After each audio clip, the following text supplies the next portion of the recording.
Orain ikusiko dugu nola aldatu saitaren itxura orokorra. Aurreko bideoan sortu dugu eta hemen badugu gauza bat hola kendu ingo dudana hobeto ikusteko. Berrabiaraziko dut burua, jatorrizko moduan gelditzeko. Hemen, gaiak fitzan baditugu hainbat aukera, izen duten arrunta, Aristoteles, diplomatikoa, 6 guztira.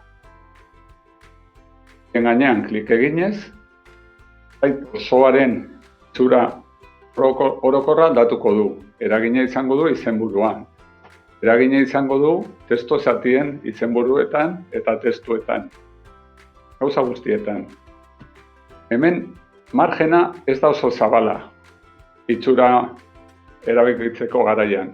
Baina honi esker badago koherentzia ematea webgune osoari. Honetan, gaudenean, aukeratu dezakegu kolore orokorra, izan daiteke hemen urdina, ikusten dugu nolako eragina duen, edo aukeratu dezakegu beste dozen kolore. Hemen joan gaitezke, eta hau bera aukeratu genezake. Horrez gain, letraren estiloa ere aldatu dezakegu. Eta kasu bakoitzean, gai bakoitzean, 3 aukera ematen ditu.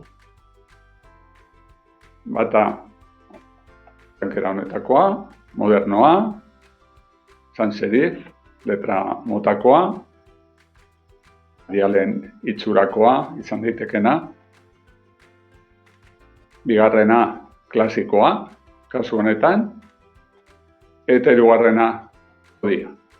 Zodia aukeratzen dugunean, adibidez, izenburua maiuskuletan jarriko ditu. Eta hori da, daukagun margen guztia. Hau aldatu dezakegu hasieran, edo zaita egina dagoenean, probak egin ditzakegu ea zen gustatzen zaigun gehiago. Eragina zait osoan izango delako. Hurrengo bideoan ikusiko dugu nola sortu horrien egitura.